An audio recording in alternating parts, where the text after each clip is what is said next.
po sa umaga pong ito, ang ating pong pagbubulay-bulayan at ang aking i-deliver mula sa sermon na ihinanda po ng ating pong mahal na Reverend Noli Malabuyo, na siyang misyonaryo ng United Reformed Church of North America, o yung tinatawag po nating URCNA. Siya yung ginamit ng Panginoon upang maitatag ang CCRC sa Pilipinas at maging ang mga ilang kapatid nating reforms sa iba't ibang dako ng Pilipinas. Ito pong sermon na ating pong maririnig ay naipahayag na ng ating Pastor Noli noong June 29, 2021 sa Big Spring Community Church na kanya rin naman pinagpapastoran po. At itong sermon nating mapapakinggan ay ang first part ng ating bagong teaching series po.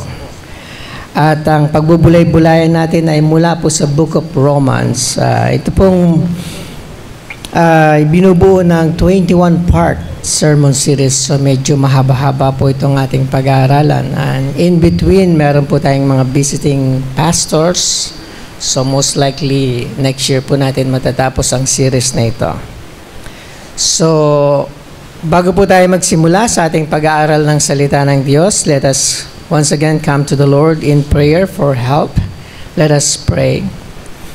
Living God, help us to hear your holy word with open hearts so that we may truly understand, and in understanding that we may believe, and in believing that we may follow in all faithfulness and obedience, seeking your honor and glory in all that we do. Father God, let the words of your servant's mouth and the meditation of our hearts be pleasing in your sight, O Lord, our rock and redeemer. All of this, merciful Father, we pray in Jesus' name. Amen. Muli po, magandang umaga sa inyong lahat, mga minamahal kong kongregasyon ng ating Panginoong Hesus. Sa sandaling matapos na may post ni Martin Luther, I believe you know Martin Luther, yung kanyang 95 thesis doon sa pintuan ng Wittenberg Castle Church. He was reading Romans chapter 1 verse 17, yung binasa po natin kaninang text. At habang binabasa niya ito, Martin Luther came across ang isang salitang, the righteousness of God. Naisip niya noon, I quote, sabi niya, I hated righteous God who punished sinners. Thus I rage with a fierce and troubled conscience, sabi niya. End quote. He thought that those words pointed to the righteousness that he had to attain to gain to heaven. Ngunit, gaano man karaming mabubuting gawa ang ginagawa niya bilang isang pari, alam niyang hindi sapat ang mga iyon. Nasa isa pang banda ay alam niyang siya'y makasalanan at hinatulan na ng Diyos sa impyerno. Ngunit, pagkatapos noon, si Luther na-realize na on the same verse, he also read, the righteous shall live by faith. Kaya nga sinabi niya, and I quote, there I began to understand the righteousness of God is that by which the righteous lives by a gift of God, namely by faith. Here I felt that I was altogether born again, and the very gates of paradise opened before me. End quote. Sa pagsisimula ng ating pag-aaral sa liham ni Pablo sa mga taga-Roma, we must note that the main theme of his letter is in verse 17. Okay po. Sabi po doon, the righteous shall live by faith. At sa mga talatang ito ay nabuksan ng mga pinto ng paraiso para kay Martin Luther and also with many others who believe in Jesus Christ. Kaya nga, in this epistle, the book of Romans, natin pong pag-aaralan, isinulat ni Apostle Paul ang liham na ito noong AD 57 pa. Halos 30 taon na nakaraan, malipas na ang ating Panginoon ay naipako sa krus, muling nabuhay sa mga patay at umakyat na sa langit. At that time, si Pablo po ay nagpe-preach in Corinth, in Greece, during his third and last missionary journey.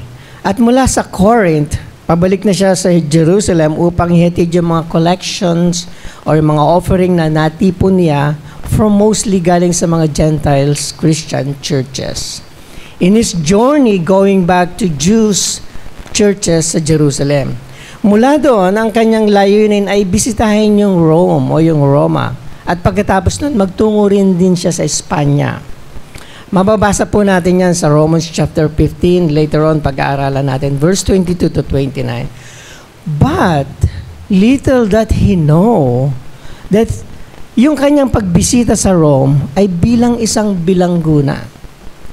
Dahil ipinapangaral niya ang ebanghelyo that was so offensive sa mga Jews and foolishness sa mga Gentile. Kaya nga sabi niya dun sa 1 Corinthians chapter 1 verse 23, but we preach Christ crucified, a stumbling block to the Jews and folly to the Gentiles. Ngunit may mga ilang scholar na naniniwala that when Paul was released from prison in Rome, he was able to finally visit Spain at nangaral nga po siya doon ng ebanghelyo. Nung sinabi niya na, I write this letter, sino po ba yung sinusulatan ni Pablo rito? He was addressing both Jews and Gentiles. So, yung mga sinusulatan niya who were converted to Christ, at doon nga po sa chapter 9 hanggang chapter 11, mababasa natin that Paul preaches that Jews were chosen by God as His people mula sa mga Old Testament. But that God purpose from creation was to save people from all the earth. Yun po yung plan ng Panginoon. At doon naman sa chapter 16, the last chapter of the book of Romans, siya ay nagpadala ng mga pagbati to both Jews and Gentiles, Christian. So, ang tanong ng mga ilan, who founded the Church of Rome? Malamang, o perhaps, during the Pentecost Sunday, 30 years before, bago pa niya naisulat ito, ang mga Hudyo mula sa mga taga-Roma ay nagbalik loob kay Kristo. At nagtatag ng mga simbahang bahay o yung tinatawag nilang house churches. In our context, yung mga Bible study groups. Pagkatapos bumalik sa mga Rome, yung mga Hudyong ito. Kung kaya nga walang katibayan na itinatag ni Pedro yung simbahan doon sa Rome and become the first bishop o yung tinatawag nilang Pope ng mga taga-Roma. In fact, yung katotohanan, kung si Pedro ang unang pastor ng simbahan sa Rome, bakit hindi man lang pinadala ni Pablo ng greetings o pagbati doon sa chapter 16? Kung mababasa niyo yun, Paul greeted as many as 29 people doon sa kanyang writing. But strangely, not Peter.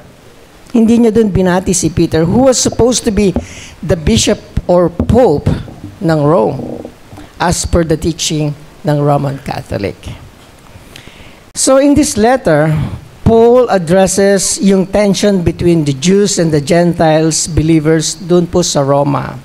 Pero may mga ilang Hudyo na gusto pa rin sumunod doon sa kanilang tradition ng mga batas o sakripisyo para sa pagsunod nila during the Old Testament tradition, which were made to be obsolete mula nung namatay at nabuhay ang ating Panginoon si Kristo.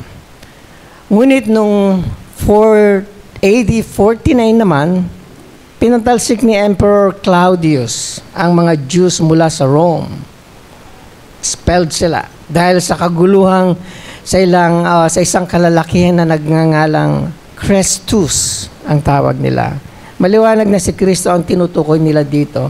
At makikita po natin yan doon sa account ng Acts chapter 18. At itong mga unbelieving Jews na kung saan nanggugulo or violently opposing the Jewish Christian sa Roma, at dahil ang mga Hudyong ito ay pinatalsik na rin ng emperor, Christian churches become more and more Gentiles sa kanilang membership.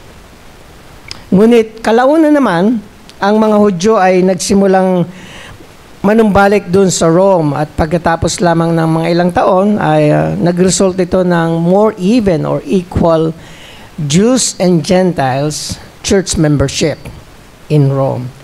Gaya ng mababasa natin sa iba't ibang mga liham ni Pablo na kung saan resulted more tension between the Jews and the Gentiles dahil combine na sila.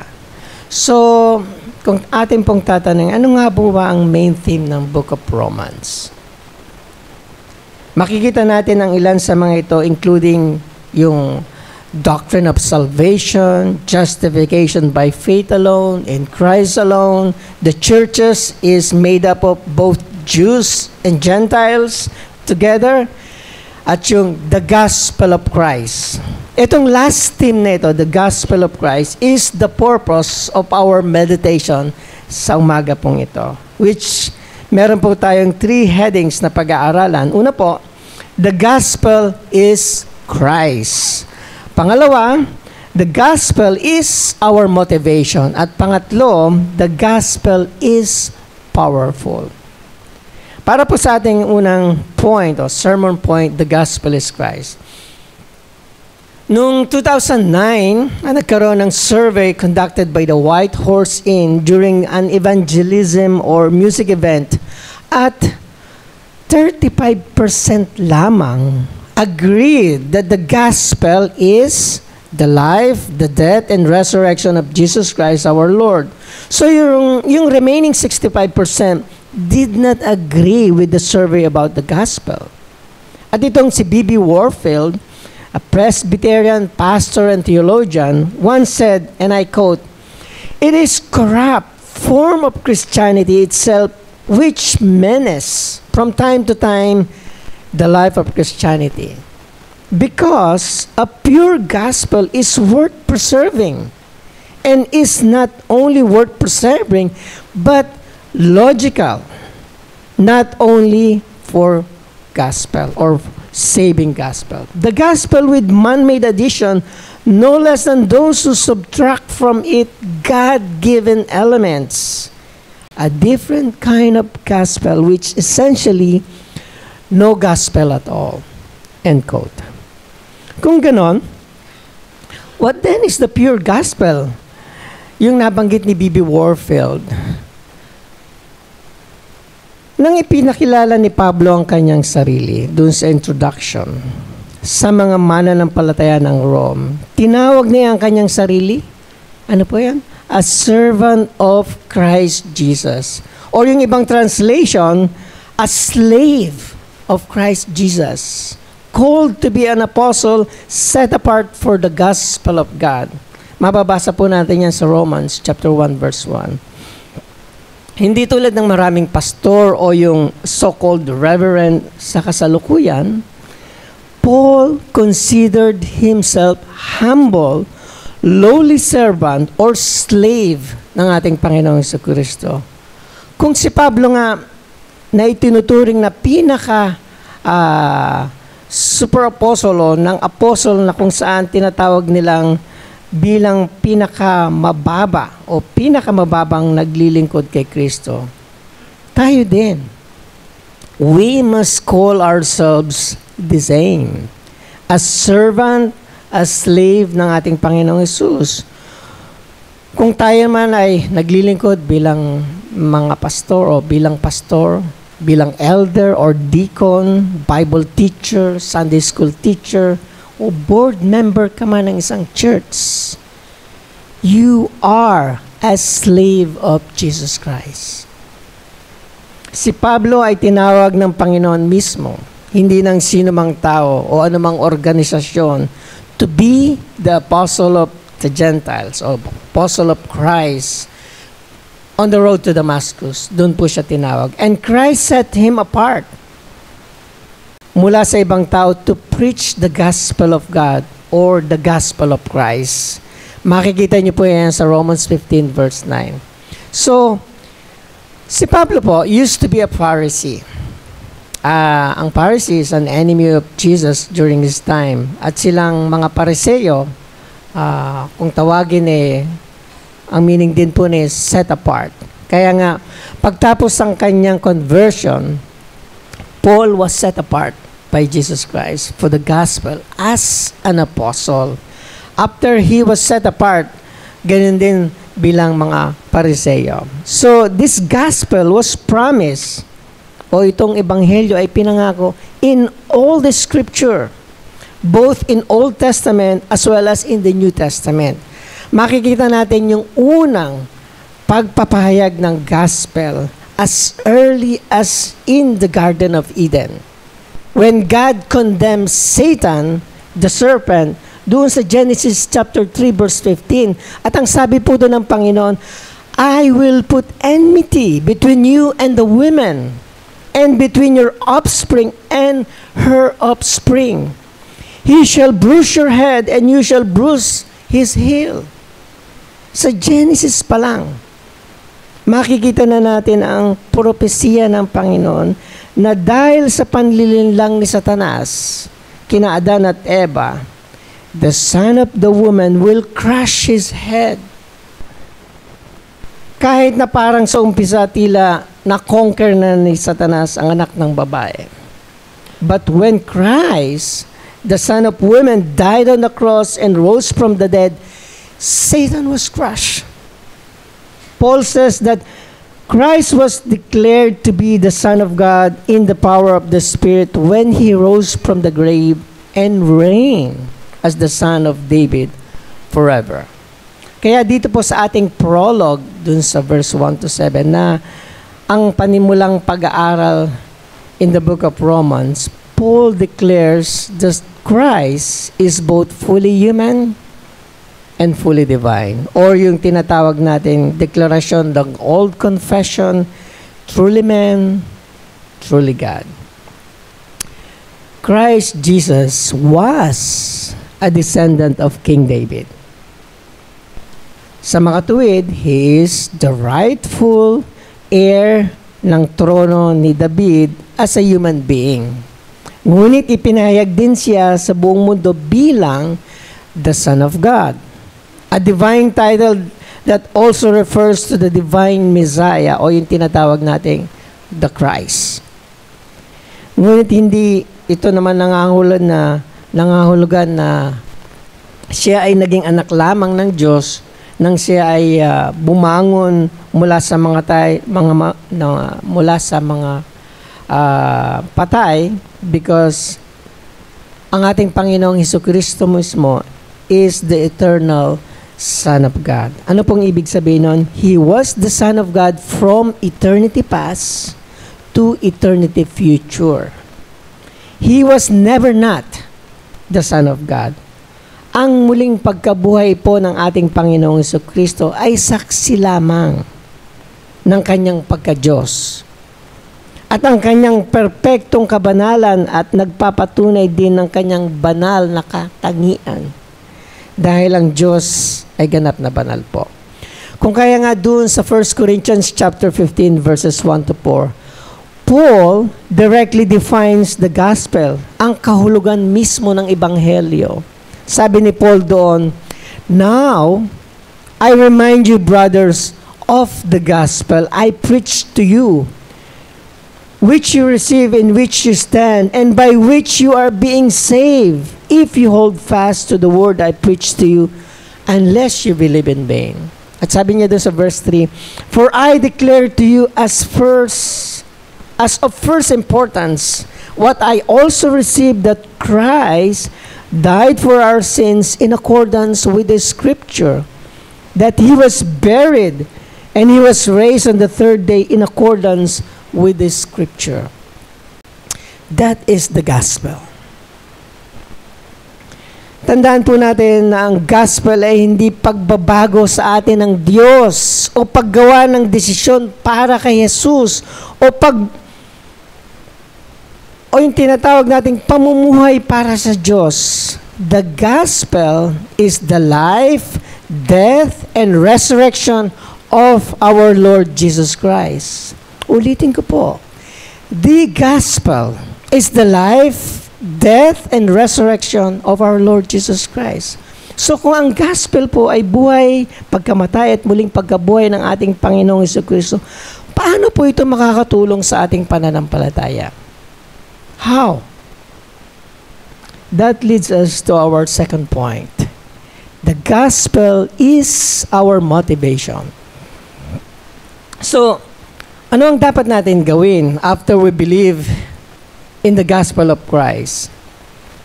Si Pablo mismo ang halimbawa in verse 8 to 16. Sabi ni Pablo, ang kanyang unang dahilan, Paul is motivated by the gospel in relation to his brothers and sisters in Christ in Rome. Ano po ang sabi ni Paul in verse 8 to 16? In summary, ang sabi niya, he commends them for their faithful witness throughout the Roman Empire. Dahil ang lahat ng road actually going to the Roma o sa Rome, kaya ang mga Kristiyano from all over the empire have heard o narinig yung kanilang faithfulness sa ating Panginoong Jesucristo. Kaya nga nagpapasalamat si Pablo sa Diyos para sa kanilang lahat. He prays unceasingly for them, asking God to grant him his desire to visit his brothers in Rome. Bakit kaya gustong bisitahin ni Pablo ang mga ito? He wanted to share with them some spiritual gift to strengthen them. Ano po itong spiritual gift na sinasabi ni Pablo? Since si Paul naman have not been in Rome at hindi siya pamilyar sa mga pangangailangan ng mga church doon, kung kaya hindi siya masyadong specific as to what kind of gift he wanted to share with them. But he was sure that their faith would be strengthened by this spiritual gift. Kaya nga, in this regard, let me encourage you, mga kapatid ko. Naalala pa ba nating magdasal for our brothers and sisters in our church? Especially dito sa mga kapatid natin sa CCRC.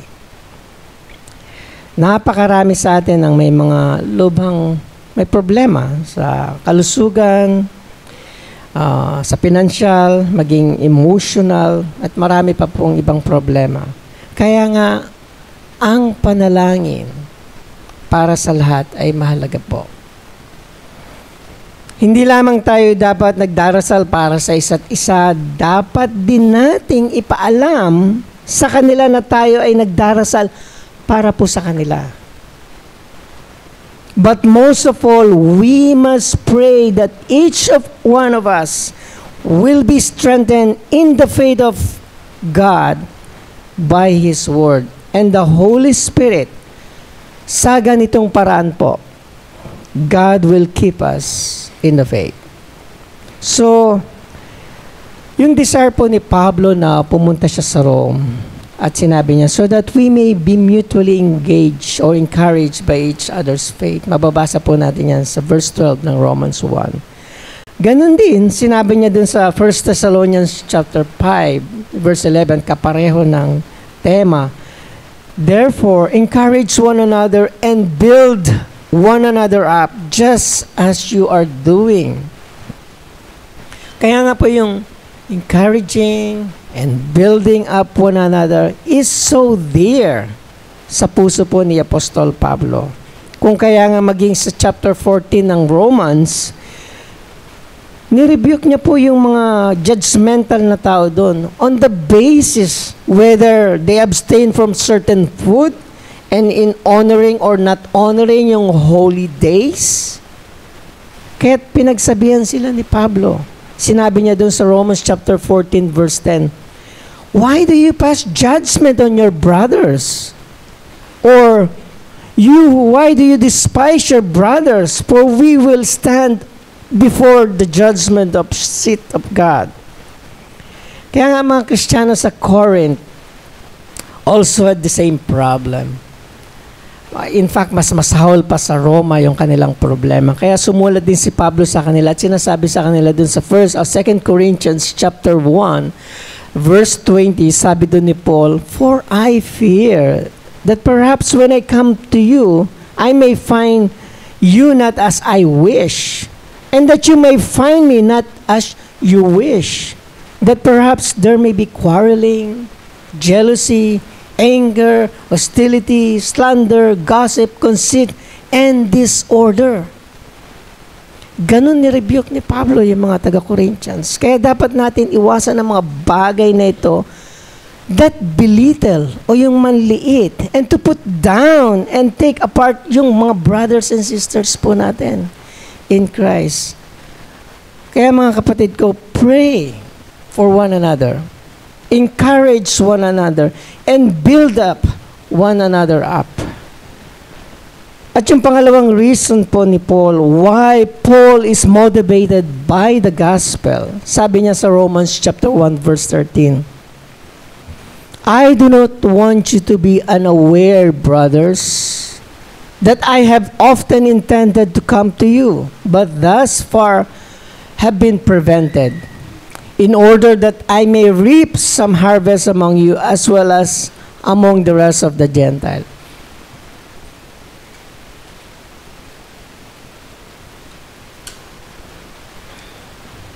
Ano pong ibig sabihin dito ni Pablo dun sa phrase na reaping some harvest among you?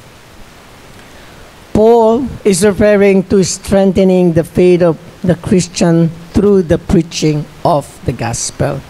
Sa pamamagitan ng pagngangaral ng Ebanghelyo, a harvest of souls among the unbelieving Gentiles dun po sa Rome, nang sa ganoon ay nadaragdagan naman po ang harvest ng vineyard ng ating Panginoong Hesus. Paul knew, alam po ni Pablo, that he is only a servant. In fact, sa verse 1, yun yung kanyang sinabi kagad.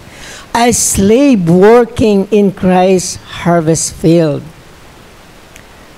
Kaya nga, si Pablo minention niya rin that he is obligated or debted or may obligasyon siya at may pagkakautang siya to Christ, whom commissioned him na mangaral bilang apostol sa mga hintil. At dapat din niyang ipangaral ang gospel to the Greeks and to the barbarians. Yung term na ito, well, going back is, hindi ito mga Greek and Romans, pag barbarian ka. At alam niya rin na dapat siyang mangaral to both wise and the foolish, educated man or uneducated, to the Greek and to the Romans.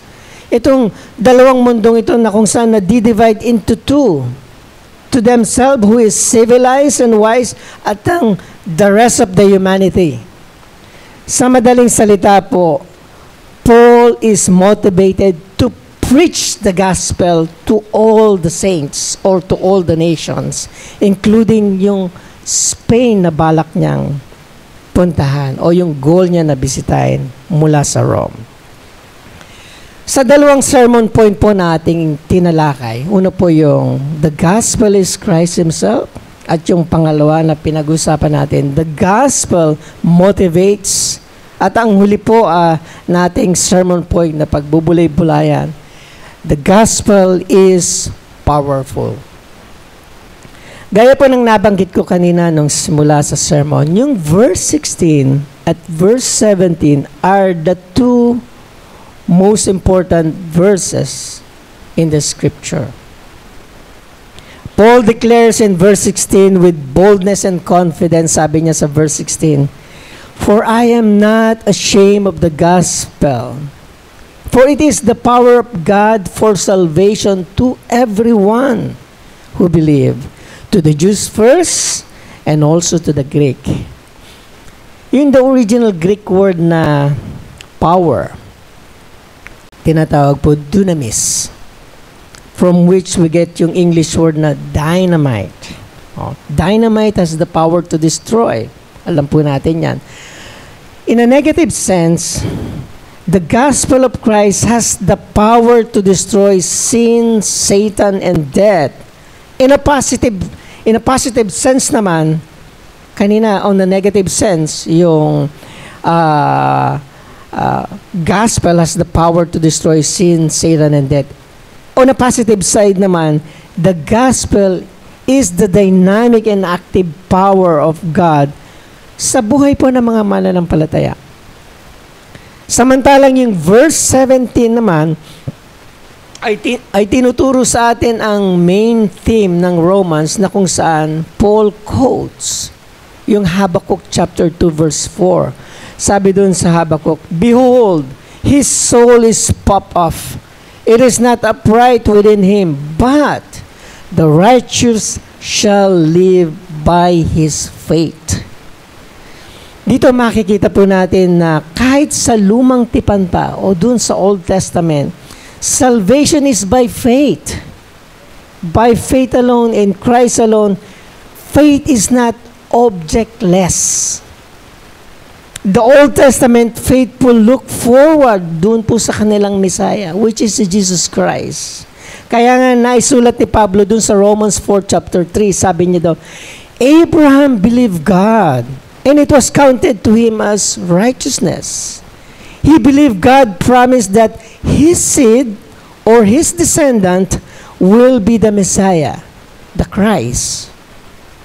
At sinulat din ni Pablo maging sa Galatians chapter 3 verse 39, "And if you are Christ, then you are Abraham's offspring, heirs according to promise.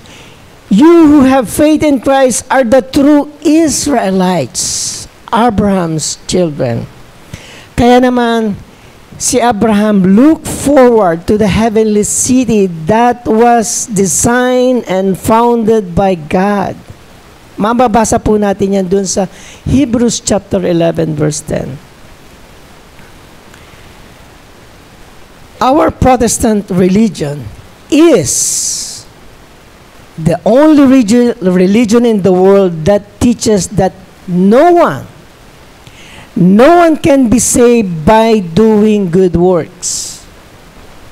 Nalaman niyon mismo ni Martin Luther when he read verse 17. And our doctrine teaches that our righteousness is an alien righteousness.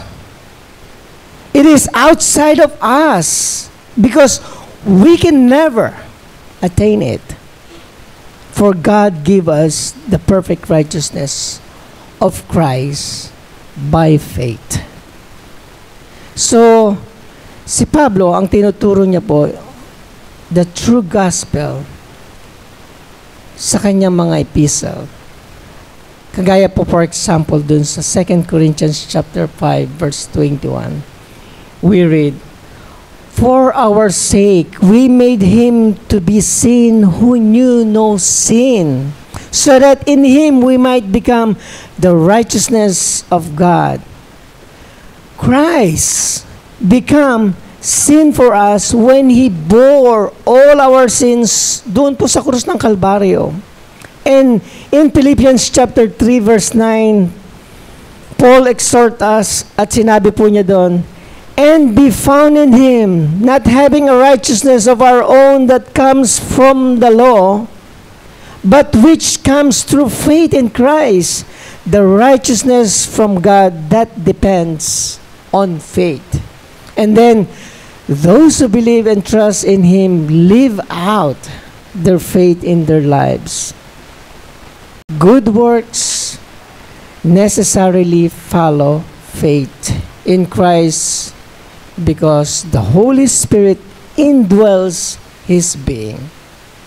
The believers o yung mga mananampalataya bear the good fruits of the Spirit in his life. Kaya nga, sinabi sa Galatians chapter 5 verses 22 to 25, "But the fruit of the Spirit is love, joy, peace, patience, kindness, goodness, faithfulness, gentleness, self-control. Against such things there is no law.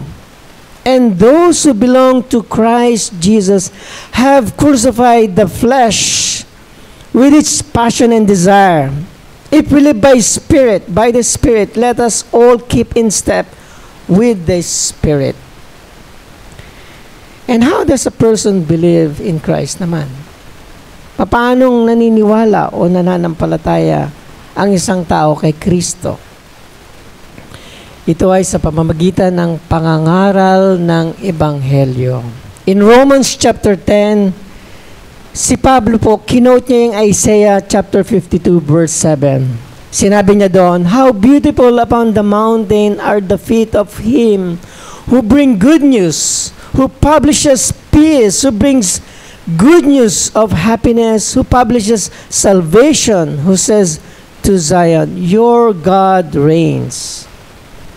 The gospel of Christ is the good news of peace, happiness, and salvation. Kaya, ang conclusion po ni Pablo rito sa Romans chapter 10, verse 17, and I believe you're familiar with it, sinabi po niya doon, "So faith comes from hearing, and hearing through the word of Christ." Faith does not come from entertaining the goats in the church, nor singing happy songs, nor by inspirational talk, nor by pounding the people, do this and do that, do not do this and do not do that. Rather, faith comes from hearing the gospel of Christ preached. Kaya nga mga minamahal kong kapatid kay Kristo, dito po sa CCRC, kung si Martin Luther na isang pari was saved nang mabasa niya, "The righteous shall live by faith," ang kanyang lubos na kawalan ng pag-asa na matapos nang malaman niya ang banal na kasulatan, na ang kanyang kaligtasan ay hindi nakasalalay sa kung gaano karami ang mabubuting gawa ng kanyang ginagawa. Ngunit ito ay sa pamamagitan ng perpektong gawain ni Kristo sa kanyang buhay at kamatayan. With this faith and understanding of the gospel, si Martin Luther ay nagpatuloy sa pagsisiklab ng 16th century Reformation o Protestant Reformation na tinatawag. He went into self-exile. In fact, if he did not, he would have met yung different kind of persecution and even death because of that 16th century Protestant Reformation.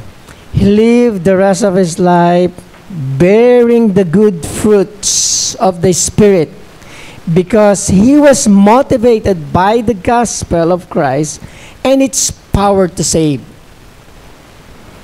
as well as those who read the gospel. Kaya nga, he was able to translate the Bible into German language. He wrote numerous books that would benefit yung Reformed believers, including yung catechism na ginawa niya. Therefore, mga kapatid ko kay Kristo, do not be despair when you sin, like Martin Luther did.